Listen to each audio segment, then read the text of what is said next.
जय श्री राधा कृष्णा। मैं आपका मित्र विवेक मिश्रा आपके अपने एस्ट्रोलॉजी चैनल एस्ट्रो वॉइसेस में आपका बहुत बहुत स्वागत करता हूं। तो आज बात करेंगे कर्क राशि का नवंबर माह के राशिफल के विषय में। तो कर्क राशि का नवंबर माह का राशिफल जानने से पहले जानते हैं इस माह चंद्र कुंडली के विषय में। तो चंद्र कुंडली के विषय में मासारंभ में शुक्र कर्क राशि का द्वितीय भाव में, सूर्य मंगल केतु बुध चतुर्थ भाव में, शनि कुंभ राशि का अष्टम भाव में, गुरु मेष राशि का दशम भाव में और चंद्रमा वृश्चिक राशि के 11वें भाव में चलायमान रहेंगे।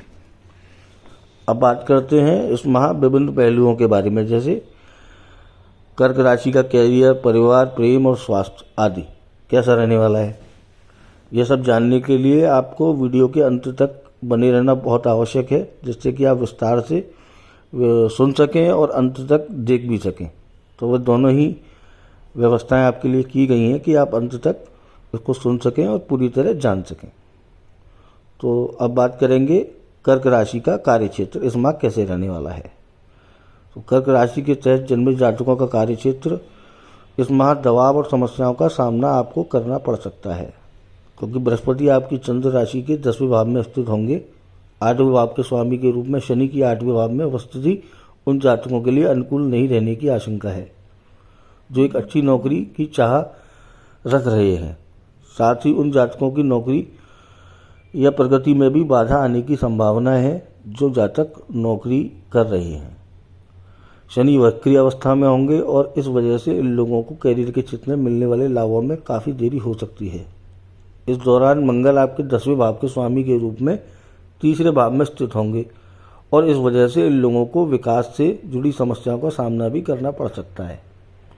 इस दौरान आप कैरियर की उच्च प्रगति हासिल करने में असफल रह सकते हैं। यदि आप व्यापार करते हैं तो यह मास ज़्यादा लाभ कमाने की दृष्टि से विशेष नहीं रहने वाला है। साथ ही इन जातकों को अपने प्रतिस्पर्धियों द्वारा भी कड़ी टक्कर मिलने का सामना करना पड़ सकता है। बेहतर परिणाम प्राप्त करने के लिए आपको कड़ी मेहनत करनी होगी और यह आपको लगातार करना होगा। इन जातकों को सलाह दी जाती है किसी भी नए क्षेत्र में व्यापार करने से इस माह आपको बचना बहुत ही आवश्यक है। अब बात करेंगे इस माह आपके आर्थिक पक्ष के बारे में। इस माह कर्क राशि का आर्थिक पक्ष आपको थोड़ी सी परेशानी में डाल सकता है, क्योंकि शनि आपके 8वें भाव में मौजूद होंगे और बृहस्पति और राहु आपके 10वें भाव में अशुभ स्थिति में मौजूद रहेंगे। बृहस्पति की 10वें भाव में उपस्थिति होने से जातकों को अनचाहे खर्चों में बढ़ोतरी हो सकती है। इन जातकों को पेशावर जीवन में समस्याओं से जूझना भी पड़ सकता है या फिर नौकरी में बदलाव की भी आशंकाएं पूरी तरह बनी रहेंगी, क्योंकि बृहस्पति आपके 10वें भाव में बैठे होंगे जो कि आपकी वित्तीय स्थिति को हिला सकते हैं। इसके अलावा दूसरे भाव में धन का जो कि धन का भाव कहलाता है, इसमें भी सूर्य देव की उपस्थिति 17 नवंबर 2023 से आपके चतुर्थ भाव में होगी। इसके परिणामस्वरूप धन में वृद्धि देखने को मिल सकती है। इस राशि के लोगों को कड़ी मेहनत के बाद भी धन प्राप्ति में देरी का सामना करना पड़ सकता है। साथ ही इन्हें अचानक से धन हानि होने की भी संभावनाएं हैं। यही जातक इस माह जितना भी पैसा कमाएंगे उसका सही इस्तेमाल नहीं कर पाएंगे। ऐसे में वह धन बेकार की चीज़ों में खर्च कर सकते हैं। इस महीने के पहले चरण में जातकों को अनचाहे खर्चे से बचना चाहिए, जो कि आपको आपकी आने वाली चिंताओं से बचा सकता है।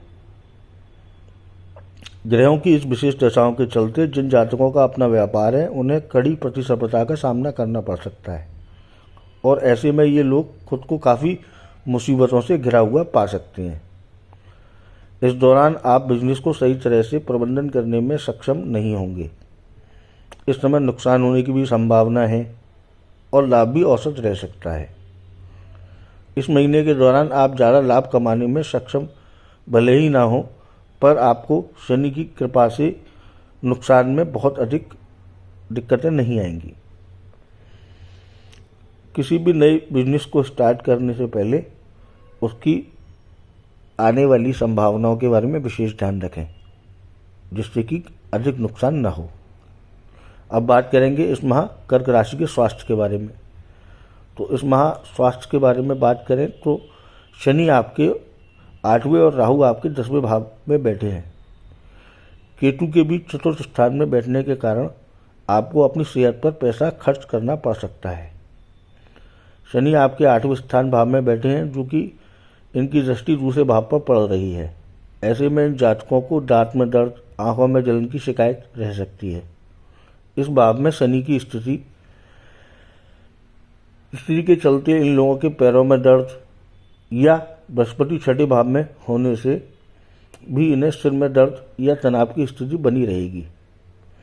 साथ ही ये लोग असुरक्षा की भावना से भी ग्रसित रह सकते हैं। अब बात करेंगे आपके प्रेम व वैवाहिक जीवन की। तो इस माह कर्क राशि के तहत पैदा हुए लोगों को प्रेम और वैवाहिक जीवन में भी उतार चढ़ाव का सामना करना पड़ेगा, क्योंकि शनि 7वें भाव के स्वामी होकर आपके 8वें भाव में प्रतिकूल स्थिति में मौजूद होंगे, जबकि बृहस्पति आपके 10वें भाव में बैठे होंगे। 7वें भाव के स्वामी के रूप में शनिदेव की 8वें भाव में मौजूदगी के चलते प्रेम जीवन में परेशानी आने की आशंका है। साथ ही आप दिल से जुड़े मामलों को लेकर भी उदासीन नजर आ सकते हैं। लेकिन मंगल 5वें भाव के स्वामी हैं, जो 16 नवंबर 2023 से 5वें भाव में स्थित होंगे, और इस वजह से जातकों को अपने पार्टनर के साथ व्यर्थ के विवादों का भी सामना करना पड़ सकता है। 15 नवंबर 2023 से मंगल 5वें भाव में स्थित होंगे, जो इन जातकों के प्रेम वैवाहिक जीवन के लिए बेहतर परिणाम लेकर आएंगे। इस महीने के दौरान प्रेम का ग्रह शुक्र आपके दूसरे और तीसरे भाव में बैठा होगा, जो एक शत्रु ग्रह है। ऐसे में शुक्र की स्थिति के चलते परिवार के सदस्यों में बातचीत कम रहने की आशंका रहेगी। साथ ही प्रेम से जुड़े मामलों में भी आपकी रुचि ना के बराबर ही होगी। कुल मिलाकर यह महीना शादी जैसे मांगलिक कार्यों के लिए अनुकूल नहीं कहा जा सकता, इसलिए शुभ कार्यों में इस माह देरी होने की संभावनाएं रहेंगी। अब बात करें आपके पारिवारिक जीवन की। तो इस माह कर्क राशि के लोगों के पारिवारिक जीवन में समस्याएं मौजूद रहेंगी। इस महीने के दौरान शनि आपके 8वें भाव में मौजूद होंगे। इस माह के दौरान परिवार के सदस्यों के बीच तालमेल और आपसी समझ में कमी देखने को मिल सकती है, जो घर परिवार में खुशियां बनाए रखने के लिए आवश्यक होती है। 10वें भाव में बैठे बृहस्पति भी परिवार के सदस्यों के बीच अहंकार और असुरक्षा की भावना बनाए रखेंगे। आपकी चंद्र राशि के चौथे भाव के स्वामी शुक्र आपके दूसरे और तीसरे भाव में स्थित होंगे, और ऐसे में घर में संवेदनशील मामलों पर विवाद हो सकता है। साथ ही आपके पार्टनर और परिवार के सदस्यों में गलतफहमी का सामना भी कर सकते हैं। तो आइए जानते हैं इस माह के उपाय, जिन उपायों के द्वारा आज ही इन समस्याओं का निदान आप पा सकते हैं। तो सबसे पहला उपाय, प्रतिदिन 20 बार ओम सोमाय नमः का जाप करें। दूसरा उपाय, सोमवार के दिन चंद्रमा के लिए यज्ञ या हवन करें। और तीसरा उपाय, सोमवार को व्रत भी अवश्य रखें। अगर आप ऐसा करते हैं तो हमें पूर्ण विश्वास है, जो भी आपकी समस्याएं हैं या आने वाली हैं, उनसे आप थोड़ा सा विराम पा सकते हैं या खुद को खुशनुमा महसूस कर सकते हैं। तो यहाँ आप अपना वीडियो समाप्त करेंगे, और अगर ये वीडियो आपकी समझ में आया, अच्छा लगा, तो आप इसे आगे शेयर करें, जिससे कि और भी लोग इसका लाभ ले सकें। तो अंत में जय श्री राधे, जय श्री कृष्णा, धन्यवाद।